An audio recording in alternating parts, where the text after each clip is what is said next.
Even without any startup money, Aline opens up a wedding dress rental boutique. I only had $1,500 from a severance check. Then I found a place. I paid for the first 3 months of rental, and then I didn't have anything else. I bought 4 hangers and I put them all in place. Sometimes even the people from the stores next door would pass by and laugh because there was nothing to show on the hangers. My mother only had used clothes that she had found for me to sell and put on the hangers. And then I started with faith, and with a lot of difficulties we were moving forward during 2 years until I got myself in a big debt because the store wasn't making any profit. So I ended up getting into a lot of debt and my rents were all late and all that. We had no money coming in. We couldn't even pay the rent or anything. Not even to invest in the store, to have growth and more options for our clients. We couldn't. We had shortage of everything. We had nothing. It was difficult, even to get money to pay for the bus to go home. It was tough. And I got to the point of not believing. And during the day, we were even able to take a nap because we had no one. There were no customers. No one walked in, but then we moved here. But here we still had many difficulties in the beginning because not that many people knew about this place and all.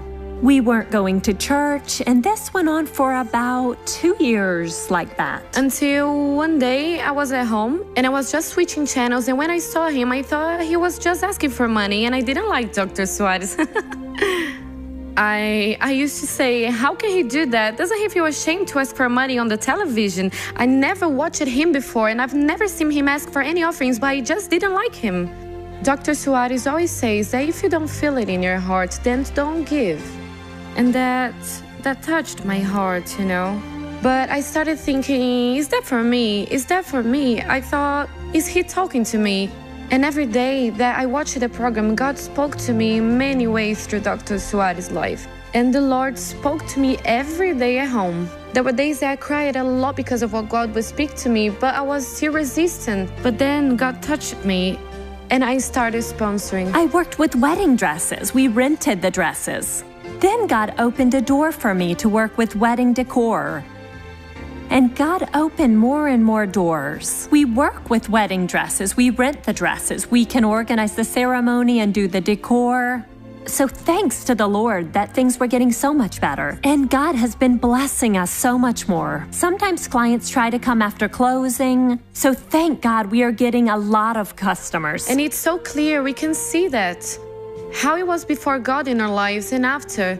Everything is so different now. There's no way to compare to what we lived before, which was a life where we had nothing.